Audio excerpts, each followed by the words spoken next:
নমস্কার বন্ধুরা, আমি দেবকুমার সরকার। আপনারা দেখছেন মুর্শিদাবাদ টেক্সট সেবা। বন্ধুরা, আজকের এই ভিডিওতে আমি আপনাদের জানাব ১. আধার কার্ডের সঙ্গে মোবাইল নম্বর কিভাবে লিঙ্ক করবেন। ২. কখন আধার সেন্টারে যেতে হবে। ৩. কখন ঘরে বসে অনলাইনে কাজ করা যাবে। ৪.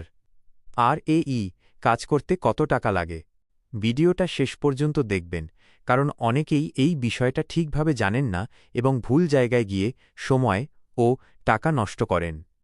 বন্ধুরা, প্রথমে আমি বলছি ফার্স্ট টাইম মোবাইল নম্বর লিঙ্ক করার কথা। যদি আপনার আধার কার্ডের সঙ্গে একটাও মোবাইল নম্বর আগে থেকে লিঙ্ক না থাকে, তাহলে আপনাকে অবশ্যই আধার এনরোলমেন্ট বা আপডেট সেন্টারে যেতে হবে। এই কাজ ঘরে বসে অনলাইনে করা যায় না। আপনি এই কাজটি করতে পারবেন আধার সেন্টার থেকে, CSC সেন্টার থেকে এবং অনেক জায়গায় পোস্ট অফিস থেকেও আধার কার্ডে মোবাইল নম্বর লিঙ্ক করে দেওয়া হয়। এই ক্ষেত্রে আপনার বায়োমেট্রিক বা ফিঙ্গারপ্রিন্ট এবং ফেস ভেরিফিকেশন করা হয়।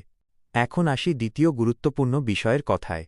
যদি আপনার আধার কার্ডের সঙ্গে আগে থেকেই একটি মোবাইল নম্বর লিঙ্ক থাকে এবং সেই নম্বরটি চালু থাকে, তাহলে আপনি ঘরে বসে অনলাইনে মোবাইল নম্বর পরিবর্তন করতে পারবেন।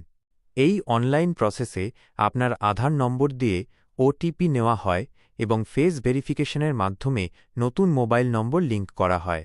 এই ক্ষেত্রে আধার সেন্টারে যাওয়ার প্রয়োজন হয় না। কিন্তু মনে রাখবেন, যদি পুরনো মোবাইল নম্বরটি আপনার কাছে না থাকে বা বন্ধ থাকে, তাহলে অনলাইনে কাজ হবে না। সেক্ষেত্রে আবার আধার সেন্টার, CSC বা পোস্ট অফিসে যেতে হবে। এখন আসি সবচেয়ে গুরুত্বপূর্ণ কথায়, কত টাকা লাগে।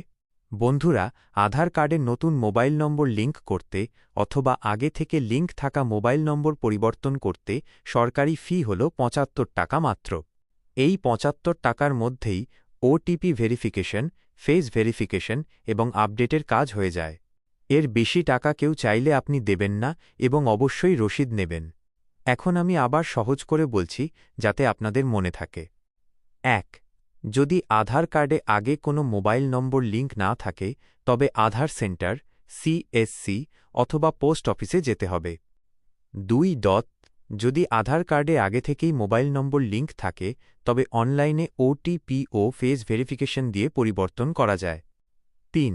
নতুন লিঙ্ক বা পরিবর্তন দুটোর জন্যই সরকারি ফি ৭৫ টাকা। বন্ধুরা, এই ভিডিও বানানোর উদ্দেশ্য একটাই, আপনাদের সঠিক তথ্য দেওয়া, যাতে কেউ আপনাদের ভুল বুঝিয়ে ঠকাতে না পারে। এই ভিডিওটি যদি আপনার কাজে লাগে, তাহলে অবশ্যই লাইক করুন, চ্যানেলটি সাবস্ক্রাইব করুন এবং এই তথ্যটা অন্যদের সঙ্গেও শেয়ার করুন। আপনাদের কোনো সমস্যা বা প্রশ্ন থাকলে কমেন্ট বক্সে লিখুন। আমি চেষ্টা করব আপনাদের সাহায্য করার।